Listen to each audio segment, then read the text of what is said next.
I think that we should all understand that the situation in Ukraine is much murkier than what is being presented by the rhetoric that we hear every day.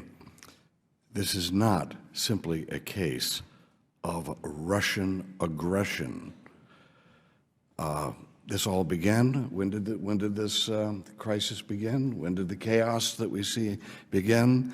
We began when an elected president of Ukraine, who was probably elected in the fairest and most honest election Ukraine has ever had, when that president, Yanukovych, was forced out of office by street violence. That's when this chaos started. So let's not say, oh my goodness, the Russians are responsible for all this problem that's going on. The fact is, it started before there was any Russian intervention at all, when an elected president was thrown out, and my gosh, the United States didn't seem to be concerned that this elected person in a free election was being kicked out by, which basically was based on street violence that created a chaotic situation in which, of course, we ended up with what? And when was that street violence? When did it start? It started when the elected president decided, as he rightfully was elected to do, to make an economic agreement with Russia rather than the EU. Now, this is much, much murkier than what's being presented. One thing is for sure, we should not be jumping into it. We should not be borrowing, and I'm looking forward to the testimony of our witnesses today to find out exactly how much this is costing the American taxpayer. When we are going into debt by hundreds of billions of dollars a year, for us to borrow more money in order to give it to Ukraine in situations like this doesn't make much sense. But I'm anxious to hear what our witnesses have to say about how much this is costing the United States. Ambassador Nuland, so what's the bottom line for the cost of all of this to the United States? As I gave some numbers, I believe, in my opening with regard to FY 13-14, so we're at 187 million, which is about where we've been in support for Ukraine over the last 5 years. We've increased it by another 50 million, and then the loan guarantee. But with all the election observers, that includes the election observers? That includes the U.S. participation in the OSCE election observers. So it's 187 million. 187 million plus 50. Plus 50. Which was appropriated on April 1st. Okay. 18 million from the defense budget for support for security services and border guards.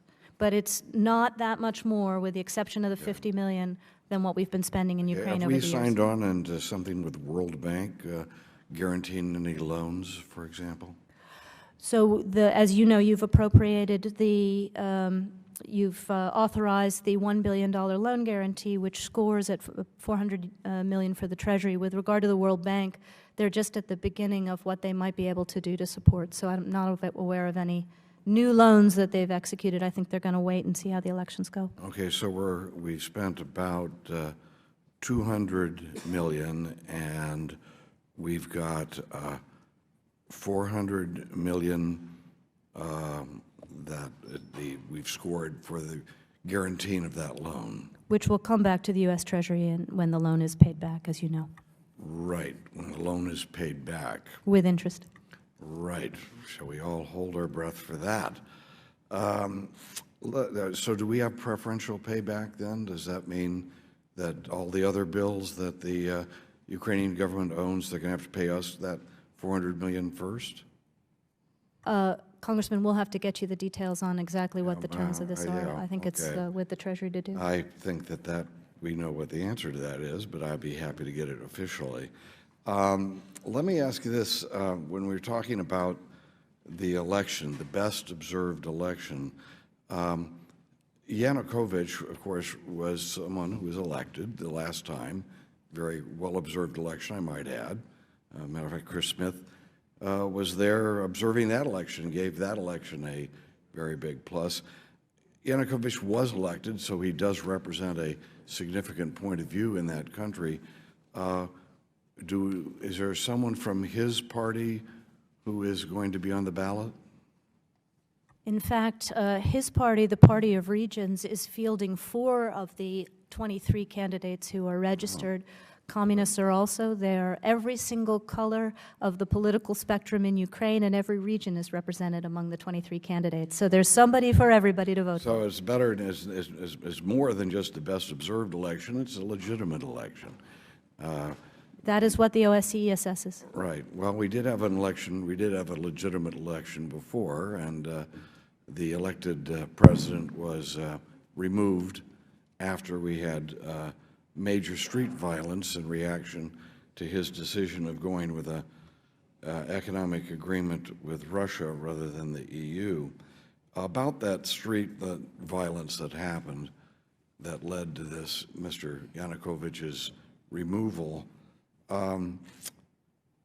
there were pictures that people running around with these we were told were neo-Nazis.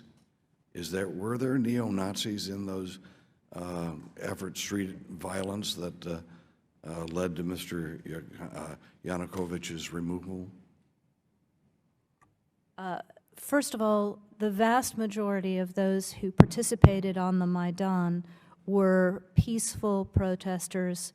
If you had a chance to see the pictures, many of us visited, including many members here.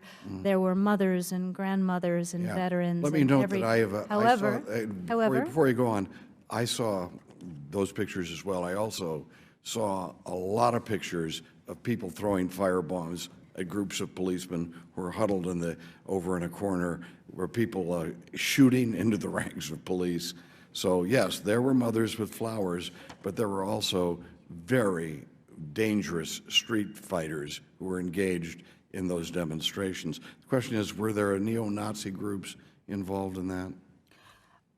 There were, as I said, almost every color of Ukraine was represented, including some ugly colors. The answer is yes, then. But if I could say that with regard to the violence, all of those incidents are subject to investigation, notably including the deadly sniper incident in February, and there is good evidence to believe that there were outside agitators involved in that. Was there any indication that there were guns being involved with the anti-government demonstrators at that time? There is no question that as the protests became more and more virulent, and as the response of Yanukovych's police became more and more brutal, the tensions and the potential for use of weapons escalated on both sides, which was why we were so intent on a political settlement in February. One last question before my time is totally up, and that is, were there the neo-Nazi groups that we're talking about here, which, again, were not dominating this. There were very many very good people, like you say, out demonstrating against this deal with Russia. They wanted to go with more of a European country than a pro-Russian country.